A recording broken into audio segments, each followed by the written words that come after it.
Hi, modern world history students. This is Unit 9A, the Cold War in Europe and Asia. And we're still in this period where we're transitioning really from World War II to the Cold War. And in class, you've learned about two of the conferences that took place toward the end of World War II, the Yalta Conference and the Potsdam Conference. The Yalta Conference was meant to kind of settle what the future of Eastern Europe would look like once the war was over. The Potsdam Conference sort of divided up Germany and its capital, Berlin, amongst the conquering Allied powers. There is a third thing that happened toward the end of World War II that was also meant to shape the post war world and certainly had some impact on the Cold War. And that was the creation of an organization called the United Nations. So the United Nations is the focus of today's Ed Puzzle. And we're on page 7, and we'll start up at the top with just a general description of what's going on here. So you might remember that after World War I, a world organization called the League of Nations had been created. It was the idea of President Woodrow Wilson of the United States. And the idea there was that it would be a place where all of the world's countries could come together. They would have a forum for discussing any conflicts that they might have. The idea was that they would settle these conflicts through negotiation rather than through war. And also, it was meant to function as a kind of a super alliance, the idea that any member of the League that was attacked could expect support and defense from every other member of the League. But remember, that thing fell through. It obviously failed. The whole goal of the League of Nations was to prevent another war like World War I, but of course, it failed to prevent World War II. So early during World War II, the League of Nations simply disbanded. Now, as World War II was winding down, President Franklin D. Roosevelt, whom you see here, right, of the United States, President Franklin D. Roosevelt, um, he wanted to sort of revive the concept of the League of Nations. Obviously, he recognized the weaknesses of the League of Nations, and in creating this new world organization meant to preserve peace, um, he wanted to make sure that the league did not fall prey, or that the new United Nations did not fall prey to the problems that the league had caused the league's failure. Mainly that some of the most important countries in the world were not members. So, for example, probably the biggest weakness of the League of Nations had been that the United States never became a member of the League. Remember, ironically, despite the fact that it was the idea of the President of the United States, Woodrow Wilson, the U.S. never became a member of the League of Nations. That was a major weakness. President Roosevelt wanted to make sure that that was not a weakness of this new organization, the United Nations. He wanted to make sure that the strongest countries were on board. And in particular, he wanted to make sure that the Soviet Union was on board because it was becoming clear as the war wound down that the two superpowers of the world were going to be the United States and the Soviet Union. The problem was that Joseph Stalin, of course, the leader of the Soviet Union, going all the way back into the 1920s at this point, so for more than 20 years, the leader of the Soviet Union, he was very suspicious of any kind of organization or arrangement where the Soviet Union would perhaps come under the influence of or be subject to the decisions of smaller, weaker countries. I mean, from his perspective, what's the point of being a superpower if you are constantly having your own decisions sort of shaped by countries that were not superpowers? And in the United Nations, he sort of suspected that that's what was going to happen. And so President Roosevelt had to sort of make some concessions to Joseph Stalin, because Roosevelt absolutely wanted to make sure that the Soviet Union was part of the United Nations. If the Soviet Union was not part, then the United Nations would be as weak as the League of Nations had been. So, for example, when you're going to hear about sort of two parts of the United Nations, two divisions of the United Nations, just in a moment here. And you'll see that the Soviet Union gets some special concessions in both of them. So let's move on to that. The United Nations is still functioning today, which kind of lets you know that they've had generally more success than the League of Nations, because now the United Nations is closing in on its 80th year. And so when I speak of the United Nations now, I speak in the present tense because the United Nations is still functioning. So the United Nations is effectively divided into two major parts, two major divisions: the General Assembly and the Security Council. We're going to start with the General Assembly. It's a little easier to understand. So, the purpose of the United Nations General Assembly is to address all of the issues that confront the world's countries. So not just sort of war and peace, but also issues of human rights and economic development and emergency aid for countries that need it. So, from the very beginning, the United Nations was imagined to have a much bigger mission, a much bigger purpose than the League of Nations had. The League of Nations after World War One really was focused only on trying to prevent another war, another devastating war like World War One had been. It failed in that mission. The United Nations has a much bigger mission, or a bigger scope.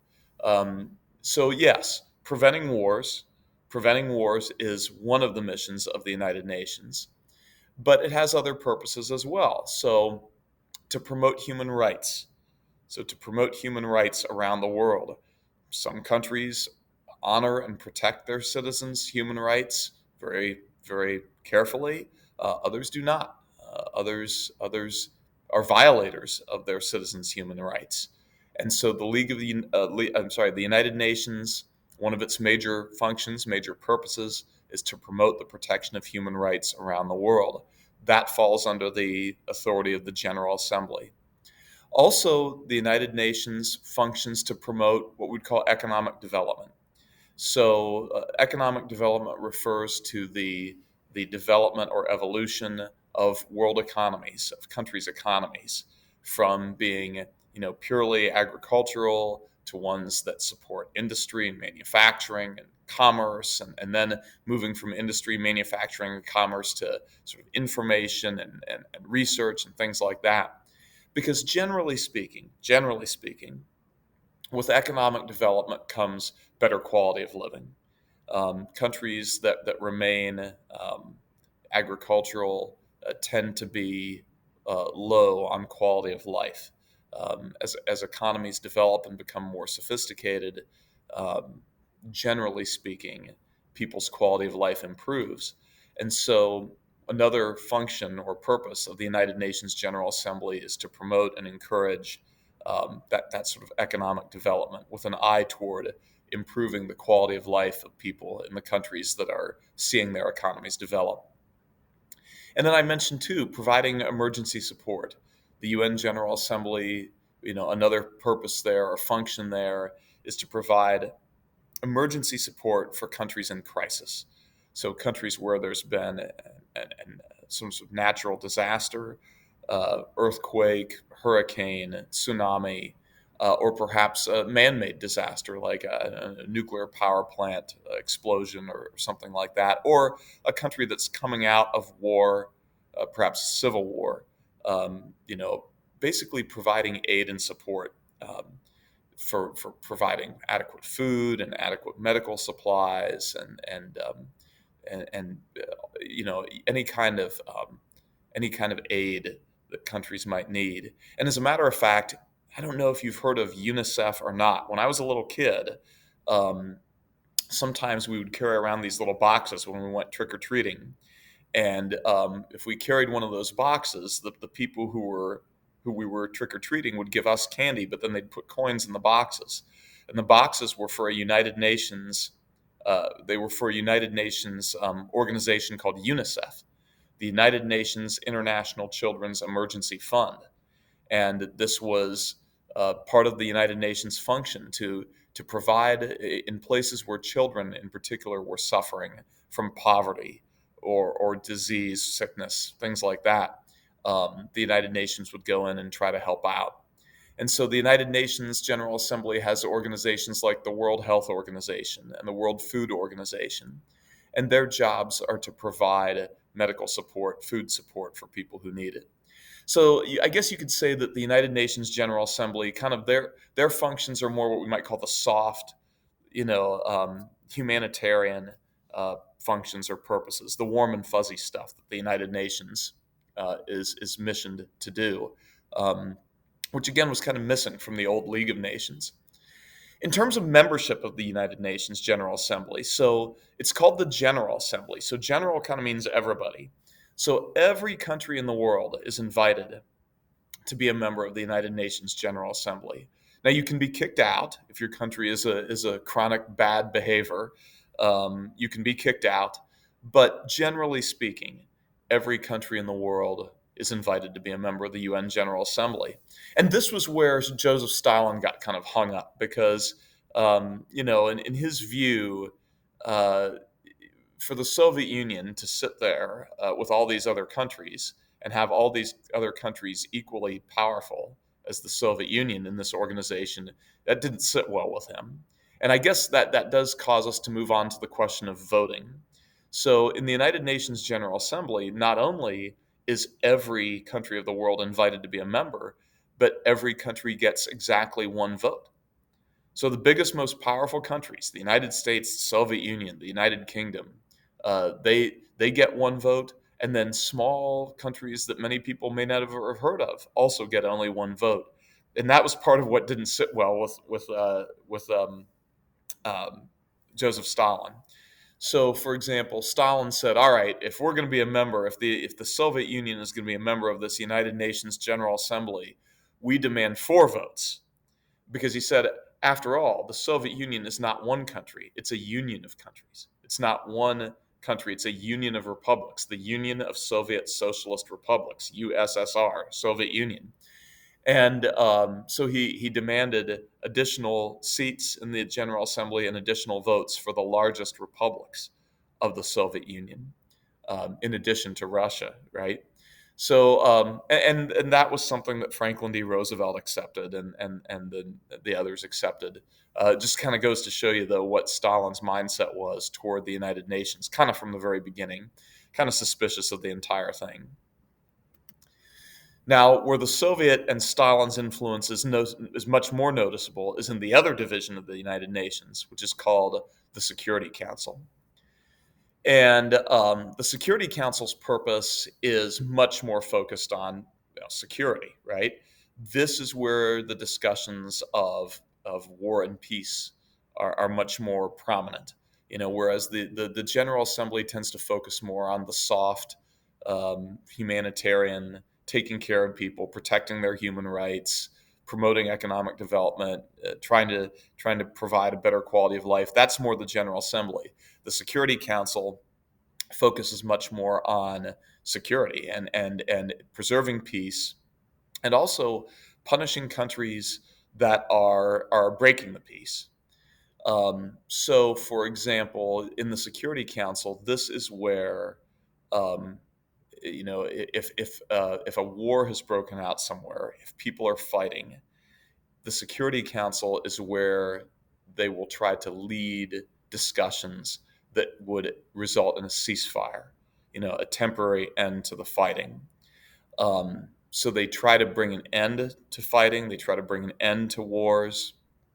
They will set terms for a ceasefire and then encourage the two sides that are fighting to accept those terms.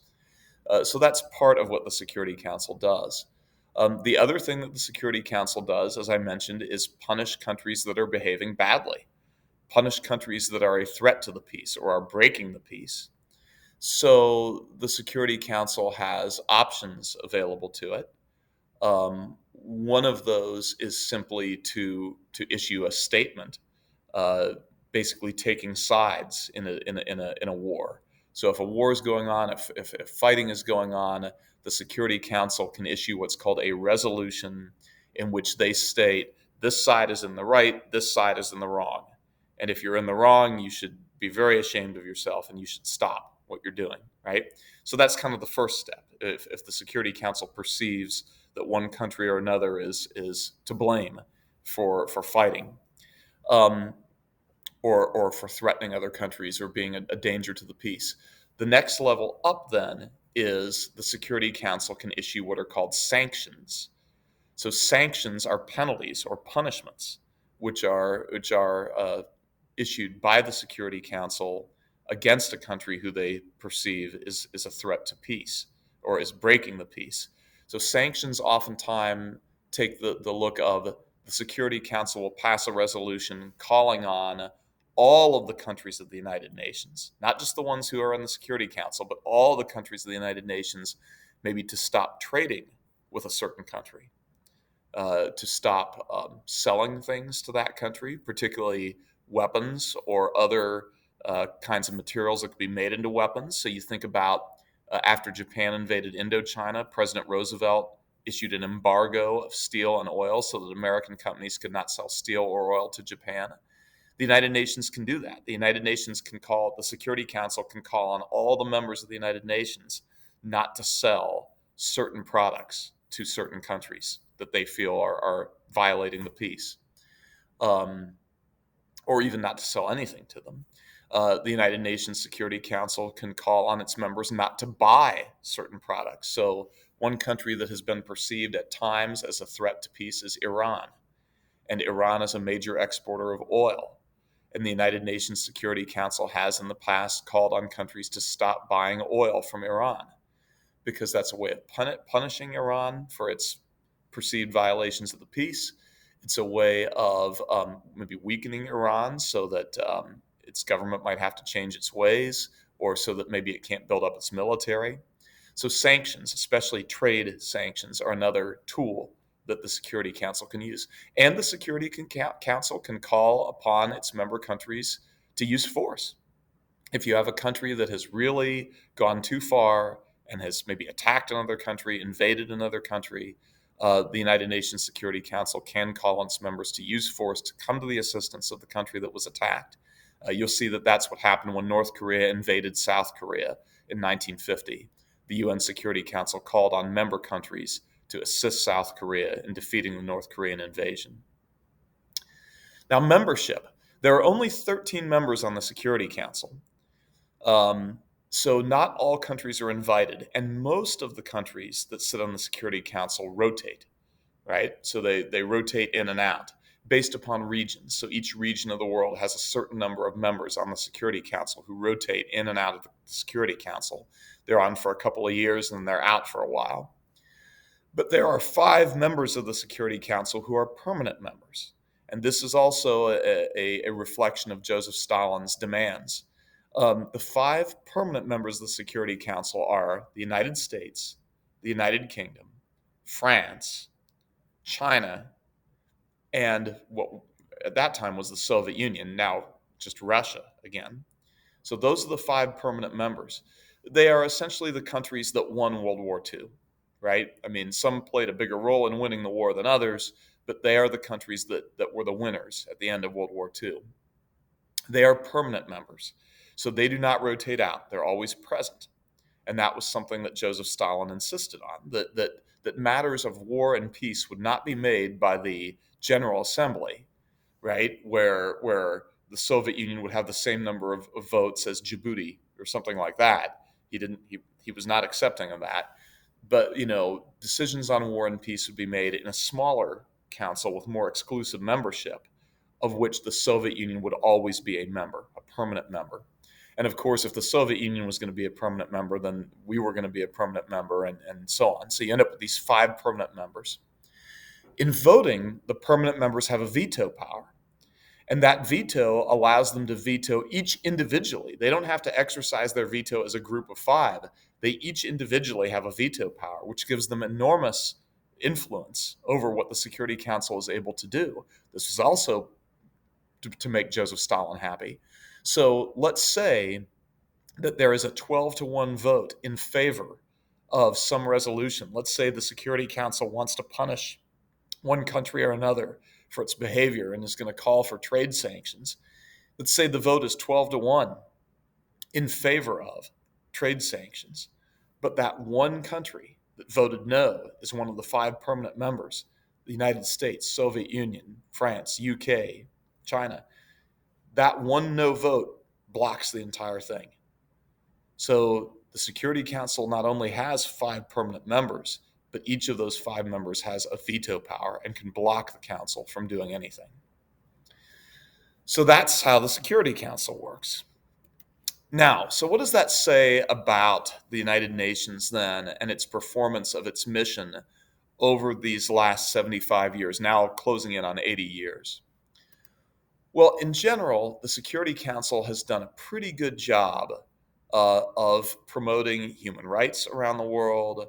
So the United Nations has done a pretty good job of promoting human rights around the world, of encouraging economic development, and particularly of providing aid to countries which need it in an emergency. Those have been the really successful functions of the UN. So those soft missions, those humanitarian missions, those missions that are really primarily focused on making people's lives better and coming to their assistance when they're in particular need because of an emergency. The United Nations has performed really, really well. And as a result of that, there are fewer people in poverty in the world today than there were, particularly in very severe poverty. There's greater literacy around the world. People are less threatened by health crises than they used to be. More people have access to safe and clean water. So the United Nations has been very successful in those missions. In terms of preserving peace, preventing war, the United Nations has not been nearly as successful. So obviously during the Cold War, you have the Korean War, you have the Vietnam War, there's war in Afghanistan, there are civil wars in places like sub-Saharan Africa. You're going to find wars between India and Pakistan. I mean, there have been plenty of wars, and the United Nations has not been able to prevent those. And even in the post-Cold War era as well. Obviously, we saw Russia invade Ukraine, and that war is still going on. And part of the reason is, certainly during the Cold War, because of that veto power. The United Nations Security Council was kind of handcuffed because almost anything that they proposed to do would either offend the Soviet Union and their allies, or would offend the United States and our allies, and it would get a veto. So the United Nations couldn't do anything. So the Security Council couldn't pass its resolutions. Um, the United Nations, since the Cold War, has run into the same problems.